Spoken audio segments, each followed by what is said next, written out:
All right. So, this is Astro here with Thornquill, Hello, everyone. and we are going to do a review and share our thoughts on the two-parter opener for Season 5. Hooray, Season 5. It has been too Season long. 5. It has indeed. So, after a year of waiting, we come on to Season 5 with Twilight and the gang in the castle. And of course, they sit down on the thrones, and magical little map appears.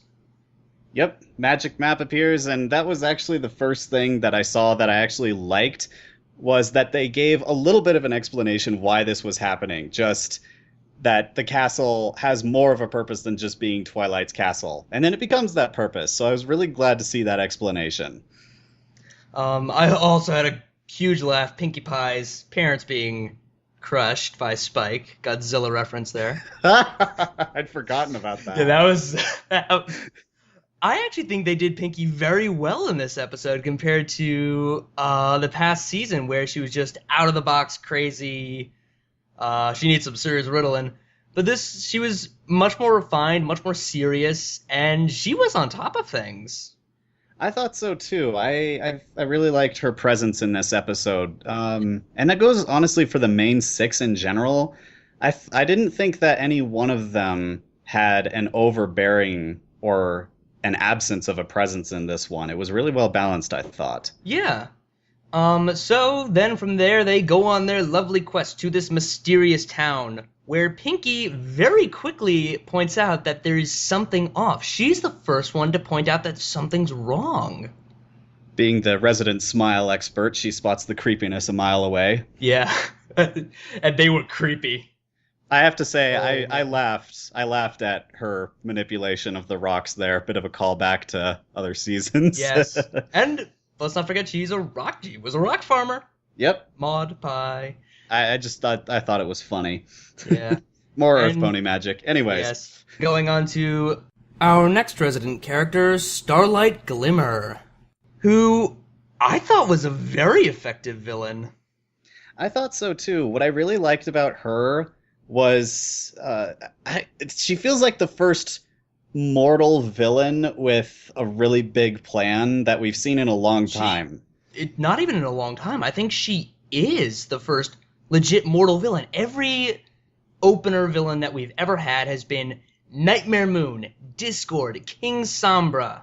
Yeah, Just and we've had every, like Gilda and Trixie, but they haven't had this huge kind of plans. power. They've just been minor They've been antagonists. antagonists who run away, and I am hoping to see her more. I am hoping she is an overbearing villain this whole time. And I will go on a limb and I will call her Stalin Pony. Yes, I will say that, Stalin Pony. Because look at it. Look at everything that happens. It's not just little communist jokes here and there. She is like Stalin. You have the whole forcing everyone to be the same, but I'm not the same. But you And I don't need to think know that.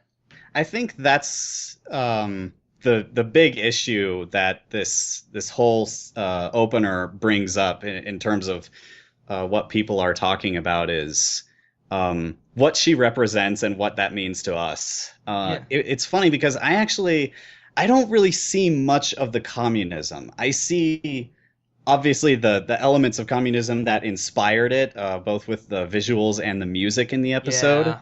but um it's funny because a lot of people are at least what I'm seeing is they're just saying, oh, this is just, pro-capitalism bullcrap and whatnot, and I disagree entirely. Yeah. No, I don't really think that this was a strictly on communism thing. I'm calling her Stalin not for the communism thing, but more for the secret policing kind of thing. The Hmm. whole where she will turn the whole town against you if you start thinking differently than everyone else. She will throw you in a room and start brainwashing you. That was legit brainwashing. That got dark. Oh yeah, as a big fan of the BioShock series, I loved Oh, yeah. the callbacks to old propaganda and brainwashing Yeah, techniques. now that's... And for a little kid show, that's dark, man. MLP has never shied away from touching the darker themes. Oh, no. It just manages to treat them lightly enough that it doesn't freak people out. Yeah. And That's one of the things I felt it did really well in this episode was that, and the mention of a new unicorn sorcerer of some sort other than Star Swirl. Praise Luna, we have a new background character. New background character, and I like this. The 8 artifacts that he made, supposedly 9, they're not 9, it's just a stick. Yeah. Which we'll get to in a bit, but the fact that there are these 8 artifacts, I want to see that. I want to see if that isn't just like a left behind thing like Star Swirl the Beard, but it almost becomes like a quest for the Dragon Balls between Starlight Glimmer and the main 6 throughout the series. They've introduced a lot of things that I think I'd be surprised if they didn't bring back most, if not all of them, between the secondary characters in the episode, the 8 artifacts, and Starlight Glimmer herself. Getting away. I loved that. I loved that so much that she wasn't just beaten down. Yeah. And let's make this giant note of what this episode did that was fantastic was there was no Deus Ex Machina. Nope. Every single opener we have had, Deus Ex Machina, rainbows and sunshine, die. Nope. Taste Nothing. the rainbow. Taste the rainbow, motherfucker. No, not this time. This time it was just bring in these new ideas, teach the people that this isn't what friendship is, and they will realize that, and the crazy person that's trying to force them down, she runs away. And they help the main 6 catch her, which I thought was brilliant. I loved how strong of a role that they took once they got their talents back. Yeah. And it really ties into, again, how mortal a villain Starlight Glimmer is. Yeah. But she does have some serious power. It's her magic that is able to remove a cutie mark. That's an interesting thing. That was the point that, after I had thought about it, I thought was really provocative in some ways, because up until now, all we've seen of Pony's talents are pretty positive, and there's this overarching idea that there isn't a talent that is disparaged like there is in our world. But hers is the first talent that we've seen that is pretty malignant in all of its appearances. If you look at her actual cutie mark, it looks like a cutie mark being like burned away or something like that. Almost like the Enclave or something from Fallout Equestria. Yeah. So her talent essentially seems to be removing and even possibly destroying and giving someone a new talent, possibly. Yeah. Which, Cutie Mark Crusader yeah. fanfic fodder right there. Yeah. No, I'm actually expecting, because I did see in a little commercial something with Sweetie Belle singing. I'm like, could this be it? If we're touching on cutie marks this much, is it? Are we going to see something? Is she going to do something with them? Because that would be interesting. Yeah, I'm really interested to see where they take that direction, because I don't know. I have this idea that she can give someone a new talent, since the marks that she gives the villager ponies do seem to exert some sort of power over them, kind of like we see back in Magical Mystery Cure. They just remove their abilities and their thoughts, which I thought was pretty interesting. It's almost like they were discorded, almost. Not completely, but definitely somewhat discorded, almost. Yeah. A little bit more just suppressed as opposed to completely turned around or something. Yeah. It was interesting. I did like to see, though, that Fluttershy was the one who made the stand and threw the bucket of water on her. Or tried to, anyway. To show, hey... Yeah, Fluttershy was a really well-balanced character in this episode, I thought. Yeah. And she gave them kind of the outside understanding perspective. Like, she didn't just... she balances them so that they don't just come in and say, we are right and you shall become our culture. She's the one who is trying to say, maybe they are happy and they're not, but I like that there's that element of understanding before they just switch to, all right, this needs to stop. Yeah, no, I definitely like that. That's a big thing for me, was that Fluttershy's not the cowardly little, I'm just going to hide in a corner and do nothing. She's standing up and doing something now, but not forcing herself upon them just like Starlight Glimmer was doing to them. She's kind of the midway point. So where were we? Oh, yes! Big Macintosh and Spike. Yeah, that was a funny little side note that they had just kind of to get rid of Spike in the beginning, but yeah. But it's not like oh, you're not welcome, Spike, because you don't have a cutie mark, therefore you will not be useful in this episode. No, it's like, I'll be discussing hoofball with Big Macintosh. Like, I'll be hanging out with my friends. Oh my god, character development. They don't just sit around and do nothing all day. Big Mac actually has a social life. Spike has a social life. I hope there's an episode at least referencing that. Oh, there better be. The question I have is hoofball parallel to American football or to baseball? I don't know. Or soccer. It could be soccer. It's just the way that Spike is talking with like the cards and all that, that's a very baseball thing. It is a baseball thing. It could just be a combination of all of them, because remember, it would be interesting to see them playing baseball. You know, they don't have hands. Doesn't seem to have stopped them before. That is true. That is true. So to finish off, I guess, this episode, I thought it was very good, and I'd like to see Starlight Glimmer come back. In fact, I'd be very, very surprised if she doesn't. The question is if she will come back this season or if they'll put her on a shelf for a future season, which I really hope they don't do. Yeah, no, that would be way too long of a wait. She ran off into the cave, because every villain is you're either toned to stone, blasted out of the mountains, defeated in some way, reformed. Or reformed. But no, she's just, I will get my revenge, runs into cave. Mm-hmm. The only, honestly, I'm with you. I think I really, really enjoyed this episode. Oh, yeah. Everything ranks above the start of season 3, but I would probably rate it. Oh, God. I might even rate it a little bit above the start of season 1 in my own view. Yeah. The only nitpick I have is, after I thought about it, I don't think I'm as happy with the fact that she had her cutie mark the whole time and was just lying about it, and the staff was just a stick. I actually thought that was pretty clever. It's like Amon from Legend of Korra. Exactly, and that's actually why I kind of wish that they had taken it a more straightforward direction, because I still think that she genuinely believes that total equality and not being able to be unique in any way is the way to resolve conflicts. But having her be this hypocrite takes away from her own motivation, at least in my view. It can in some way, but I feel it's everyone else needs to be equal, but I will be the leader, and therefore I will be the special one. This is true with her having this leadership mentality of, oh, I'm the leader because I know better, I can bend the rules a little bit. So there is that. There is that. That is why I call her Stalin Pony. That is why I call her that. Because that's what he does.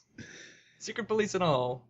I think there was a lot of rumor mongering that her name was supposed to be Mayor Marks.